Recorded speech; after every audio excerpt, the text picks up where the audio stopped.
तो अंतःकरण निर्मल होगा तो सहज हो। सहज का मतलब संत हो जाना। संत सरल चित जगत हित जान स्वभाव स्नेह।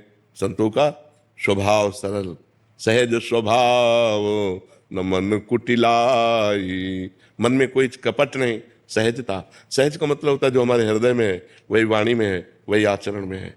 कोई छुपाव नहीं, कोई कपट नहीं। भगवान कहते हैं मोह कपट छल छिद्र न भावा। और आज का प्राणी बोल कुछ रहा है और उसी समय उसके मन में कुछ और चल रहा है और आचरण कुछ और है।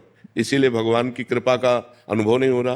किसको भगवत प्राप्ति हुई? भगवान को ज्यादा ढोंग नहीं चाहिए, सीधा सरल स्वभाव। तुम पतित हो तो पतित बन के पुकारो, अभी वो कृपा कर देंगे। लेकिन हम लोग बड़ा नाटक करते हैं, वाणी में कुछ और होता है, हृदय में कुछ और होता है, आचरण में कुछ और होता है। वो अंतर्यामी परमात्मा सब जानता है, इसीलिए सब किसी को उस अनुभव में नहीं आता। और अगर सहज ढंग से, सरल ढंग से, जैसे हम हैं वैसे हे पतित पावन प्रभु मैं आप कहूं, तो चाहे जितने नीच हो, अपिचेत सुदुराचारो भजते माम अनन्य भाग साधुरेव समन्तव्या सम्यक व्यवसिता। ऐसा घोर दुराचारी हो, अपिचेत सुदुराचारो, भगवान करे घोर दुराचारी हो और मेरी शरण में अनन्य भाव से आ जाए, मैं उसे साधु बना दूंगा। करो सद्य ते साधु सा, और भगवान जी से साधु बना दे। आप सोचो, एक पारस मणि है और एक जंगहा लोहा है, छू गई तो सोना बन गया। पारस मणि छू गई, सोना बन गया।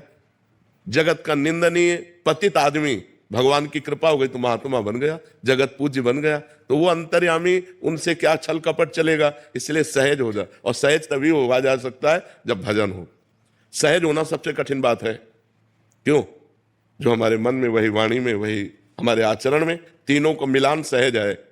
अगर तीनों एक है कि जो बोलते हो वही करते हो और वही तुम्हारे हृदय में है, तो उसे सहज कहा जाता है, और वही संत है।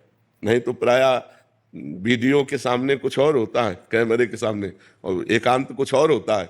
बोल कुछ रहा है, हृदय में कुछ चल रहा है। बड़ा नाटक है माया का। तो इसीलिए भगवान की कृपा का अनुभव नहीं हो रहा है।